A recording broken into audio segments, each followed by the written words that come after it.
మొత్తం మీద మోడీకి బై బై చెప్పే కాలం వచ్చింది. మొత్తం మీద కాంగ్రెస్ పార్టీ అంటే ఇండియా కూటమి అధికారంలోకి వస్తుంది అని చెప్పేసి ఇక్కడ ముఖ్యమంత్రి రేవంత్ రెడ్డి చెప్తా ఉన్నారు. మరోవైపు ఇక్కడ మతపరమైనటువంటి రిజర్వేషన్లు ఎట్టి పరిస్థితుల్లో సమ్మతించేది లేదు, అది రాజ్యాంగానికి విరుద్ధం అని చెప్పేసి అటు భారతీయ జనతా పార్టీ జాతీయ అధ్యక్షుడు జేపీ నడ్డా చెప్తా ఉన్నారు.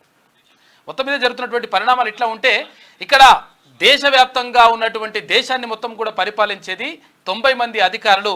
ఆ 90 మంది అధికారుల్లో 3 దళితులు, 3 బీసీలు, 1 ఆదివాసీ, వీళ్ళు మాత్రమే ఉన్నారు. మిగతా వారందరూ కూడా అగ్రవర్ణాలకు చెందినటువంటి వాళ్ళు ఉన్నారు. కాబట్టి ఎట్టి పరిస్థితుల్లో కులగణన జరిగి తీరాలి. దాని ద్వారానే దేశం సర్వతోముఖాభివృద్ధి చెందుతుంది. ఇది అభివృద్ధికి సంకేతంగా నిలుస్తుంది. అందరికీ సమానమైనటువంటి అవకాశాలు రావాలి. కులగణనతోటే ఇది సాధ్యమవుతుంది అని చెప్పేసి అక్కడ కాంగ్రెస్ అగ్రనేత రాహుల్ గాంధీ చేసినటువంటి వ్యాఖ్యలు ఇప్పుడు దేశవ్యాప్తంగా చర్చనీయాంశంగా మారినాయి. ఇక మరోవైపు ఇట్లా ఎండల వేడిమి నిన్న మొన్నటి దాకా బాగా అట్లుంటే ఇప్పుడు ఇవాళ పొద్దుగాల పొట్టు వారం కొట్టింది. కొన్ని అక్కడక్కడ కొట్టలేదు, ఒక్కో దగ్గర కొట్టింది. అయితే 3 రోజుల పాటు మాత్రం బాగా గట్టిగా ఉంటాయంట వానలు.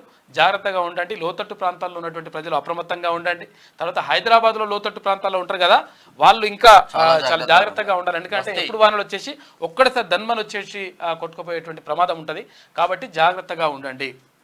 ఇక మరోవైపు ఇక కేంద్రంలో సంకీర్ణ ప్రభుత్వం వస్తుంది అంటే అది ప్రాంతీయ పార్టీలతో కూడినటువంటి సంకీర్ణ ప్రభుత్వం వస్తుందని చెప్పేసి కాక చెప్తా ఉన్నాడు కేసీఆర్.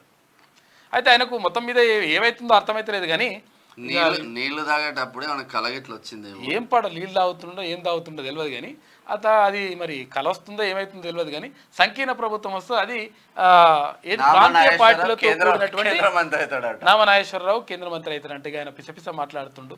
ఇక ఆయన కథ గట్లున్నది. మరోవైపు మొత్తం మీద రాజకీయ వేడి రగులుతూ ఉంది. ఎక్కడికక్కడ పార్టీల ప్రచారాలు కొనసాగుతూ ఉన్నాయి. ఇక 6 గ్యారెంటీల్లో భాగంగా 6 గ్యారెంటీలను అమలు చేసి తీరుతామని చెప్పేసి అక్కడ రాష్ట్ర ప్రభుత్వం చెప్తా ఉంది. నిన్న రైతు భరోసాకు సంబంధించి డబ్బులు చాలా అకౌంట్లలో పడిపోయినాయి. ఇక ఇవాళ మరికొన్ని అకౌంట్లలో పడిపోయినాయి. 7 ఎకరాల వరకు పడిపోయినాయి అంట. ఇంకా మిగతా అన్ని కూడా ఇవాళ రేపు మొత్తం కూడా కంప్లీట్ అయిపోయేటువంటి అవకాశం ఉంటుంది అని చెప్పేసి ఇప్పటికే ముఖ్యమంత్రి రేవంత్ రెడ్డి చెప్పిండు. ఆ చెప్పినట్టుగానే అకౌంట్లో డబ్బులు పడతా ఉన్నాయి.